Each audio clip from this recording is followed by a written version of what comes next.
Hoy vamos a hablar sobre el caso de Costa Rica y Nicaragua, empezando por su contexto, ya que esta problemática empezó cuando ambos países firmaron un acuerdo el 15 de marzo de 1858, el llamado Tratado de Límites, donde se estableció el trazado de fronteras entre ambos países, se confirmó el derecho de navegación de Costa Rica con objetivo de comercio en el curso interior del río, y se estableció el dominio de la jurisdicción nicaragüense sobre el río San Juan. Además, el 20 de marzo de 1888, el presidente de los Estados Unidos, Cleveland, en su laudo arbitral, dio como válido este Tratado de Límites. El 5 de agosto de 1914, Nicaragua insertó el Tratado de Chamorro-Bryan, por el que se le concedió a los Estados Unidos derechos de propiedad exclusivos y perpetuos para la construcción y el mantenimiento de un canal interoceánico a través del río San Juan. Por este motivo, el 24 de marzo de 1916, es decir, 2 años después, Costa Rica emprendió una acción contra Nicaragua por no consultarle esta concesión de derechos a Estados Unidos que se establecía en el artículo 3 del Tratado de Límites. Y el 30 de septiembre de este mismo año, la Corte Centroamericana de Justicia falla a favor de Costa Rica, ya que Costa Rica emprendió la acción en esta corte. Seguimos diciendo que el 9 de enero del 56, Costa Rica y Nicaragua firmaron el acuerdo Fournier-Sevilla, por el que se facilita y se acelera el tráfico, además de asegurar la protección mutua de la frontera. En la década de los 80 tuvieron lugar una serie de incidentes que Nicaragua aprovechó para restringir las navegaciones de Costa Rica con la excusa de un conflicto armado, pero esto era totalmente falso. A mediados de los 90, Nicaragua impuso el pago de tasas a Costa Rica y exigió la detención de las navegaciones costarricenses en los puestos del ejército de Nicaragua. En julio del 98, en esta misma década, se empezó a tomar medidas por parte de Nicaragua. En concreto, se prohibió la navegación de embarcaciones con policías dentro del río.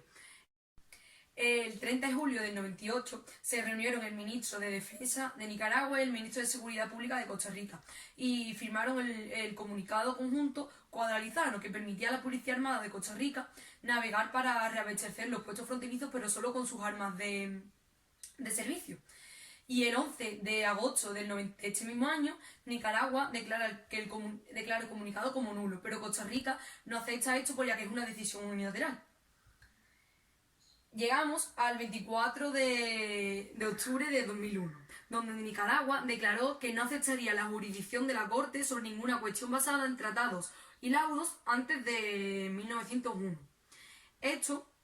nos llevó al 26 de septiembre de 2002, donde ambas partes, es decir, Nicaragua y Costa Rica, firmaron el acuerdo Tobar-Caldera, por el que Nicaragua acordó una moratoria de 3 años en relación con sus reservas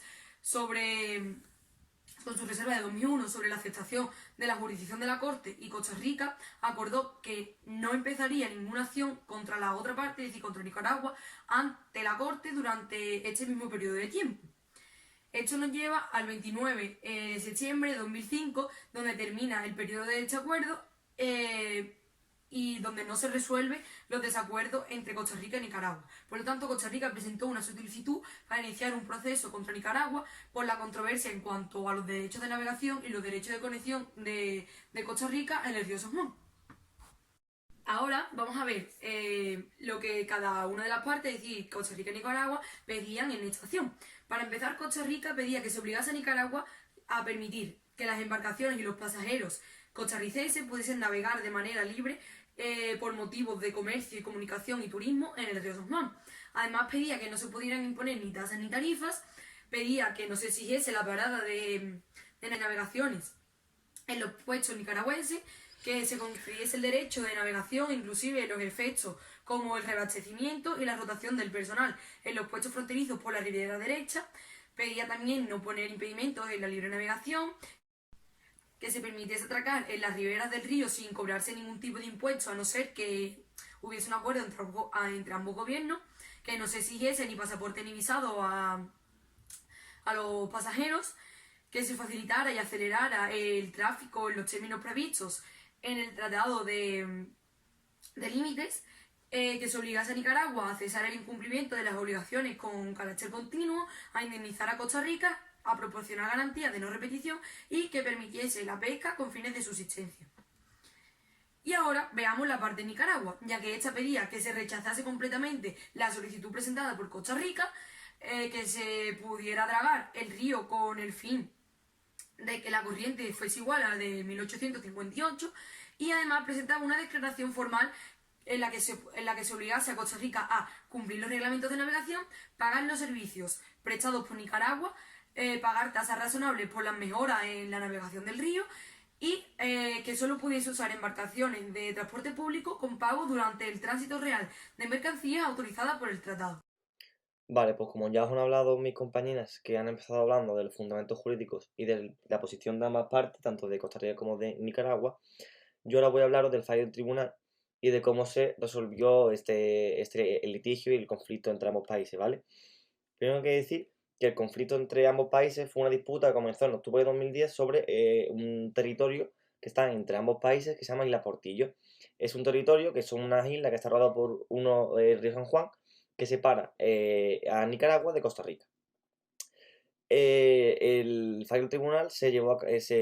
bueno, se resolvió con una sentencia que se llevó a cabo por la Corte Internacional de Justicia de La Haya el 16 de diciembre de 2015, en el que ratificaba la soberanía de Costa Rica sobre esa isla, sobre ese territorio. Por tanto, podemos concluir que el territorio de Isla Portillo pertenecía a Costa Rica.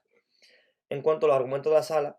pues como ya he dicho, en 2015 la Corte Internacional de Justicia emitió su sentencia por la cual la soberanía del territorio le pertenecía a Costa Rica. Además,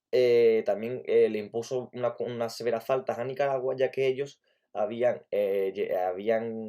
bueno, en las Islas Portillo había una presencia militar por parte del país de Nicaragua, y eso es lo que también tuvieron que verlo, porque consideró de forma unánime que en Nicaragua había violado los derechos de libre navegación de Costa Rica por el río San Juan, al impedir que ellos pudieran entrar y salir del río, porque al fin y al cabo era una ruta muy importante también de comercio, de, de comercio. Y por eso, debido a esa sentencia, se tuvo que respetar. Ahora vamos a hablar también, bueno, que tras el gobierno en Nicaragua, a pesar de que no estaban de acuerdo con la sentencia final, aceptaron el fallo del tribunal y empezaron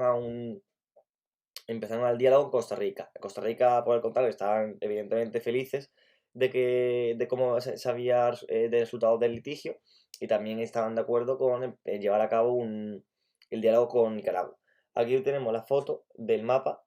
ahí podemos ver en un lado Nicaragua y Costa Rica, cómo está separado por el río San Juan, que es ese río de ahí, y la red de disputa, que sería esta de aquí, son Islas Calero, que era el territorio que al final se ratificó la soberanía que pertenecía a Costa Rica. En cuanto al fallo de la Corte, hay que decir que es que hubieron dos demandas. Una primera demanda que llevó a cabo Costa Rica contra Nicaragua y en segunda llevó a cabo Nicaragua contra Costa Rica.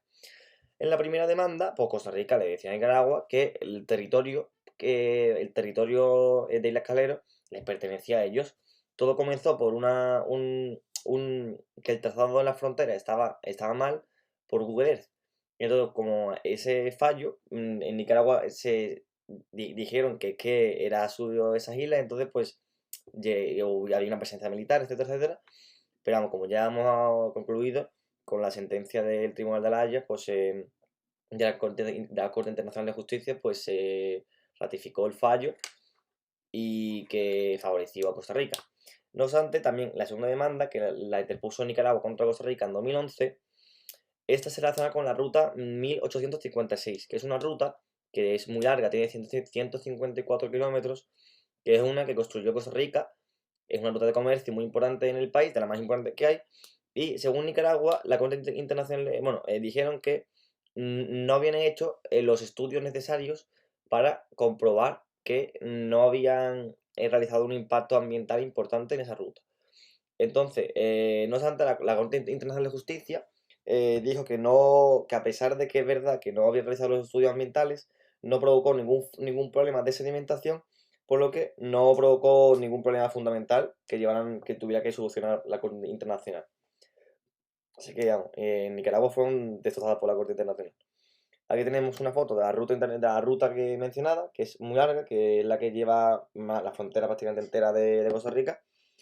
Y ya también tengo que hablar yo de los votos de los particulares, que realmente no las he puesto en la presentación, son que no hay mucho más de lo que hablar, porque prácticamente todas las votaciones fueron unánimes. Todo el mundo estaba a favor de lo que se presentaba, excepto en dos casos. De hecho, realmente uno es el más importante, que es el del que vamos a hablar, que fue básicamente de la votación final, por la que se concluía que Costa Rica era quien tenía la soberanía sobre el territorio en disputa. Y votaban a favor prácticamente todos los presidentes y vicepresidentes, solamente el caso de dos magistrados que votaron en contra, dos africanos que votaron en contra y que para ellos supongo que decían que no, que Costa Rica no tenía no tenía la soberanía. No obstante, por amplia mayoría se aprobó y como ya he dicho, en todas las demás votaciones, además he puesto el nombre de todos los magistrados y presidentes que votaron, prácticamente en todos los casos estaban a favor de forma unánime. Así que no hubo especialmente conflicto en este caso eh, para poder presentar la sentencia y solucionar el litigio, porque estaban prácticamente todos a favor. Y así es como se concluyó este conflicto entre estos dos países. Bueno, a continuación voy a explicar los fundamentos jurídicos. La comunidad internacional presenta una estructura esencialmente interestatal, con la que la costumbre está íntimamente vinculada. A pesar de ello, la Corte no considera que sea necesario adoptar una posición en esta causa sobre si existe, y de ser así, hasta qué punto en el derecho internacional consuetudinario un régimen aplicable a la navegación en ríos internacionales, ya sea de alcance universal o de naturaleza regional, que cubre la zona geográfica en la que se encuentra el río San Juan. La Corte no considera que en consecuencia sea necesario establecer la cuestión de si el San Juan se incluye en la categoría de ríos internacionales, como sostiene Costa Rica, o si es un río nacional que incluye un elemento internacional, que es el argumento de Nicaragua. Junto con las normas consuetudinarias, los tratados son medidas entre Estados preparadas y adoptadas en el seno de las organizaciones internacionales o de conferencias diplomáticas. Generalmente son aceptadas como derecho y su elaboración es multilateral. Las normas de derecho internacional son creadas y desarrolladas progresivamente por el Consenso General de los Estados. Fuentes formales son los tratados y la costumbre. Según el artículo 36 de la Corte Internacional de Justicia, artículo 2, los Estados, partes del presente estatuto, podrán declarar en cualquier momento que reconocen como obligatorio ipso facto y sin convenio especial respecto a cualquier otro Estado que acepte la misma obligación, la jurisdicción de la Corte en todas las controversias de orden jurídico que versen sobre a. La interpretación de un tratado, b. cualquier cuestión de derecho internacional, c. la existencia de todo hecho que, si fuera establecido, constituiría una obligación de la obligación internacional, y por último, d. la naturaleza o extensión de la reparación que ha de hacerse por el quebrantamiento de una obligación internacional. Para finalizar, como hemos dicho anteriormente, la Corte interpreta el Tratado de Límites y este ha sido el objeto de los argumentos intercambiados entre las partes sobre el alcance del derecho de navegación en el San Juan. El artículo 6, tras conferir a Nicaragua exclusivamente el dominio y sumo imperio sobre todo el río San Juan, concede a Costa Rica, en la parte del río posterior a la frontera entre los dos estados, los derechos perpetuos de libre navegación con objetos de comercio, de conformidad con los términos de la versión española del tratado, que es la única auténtica.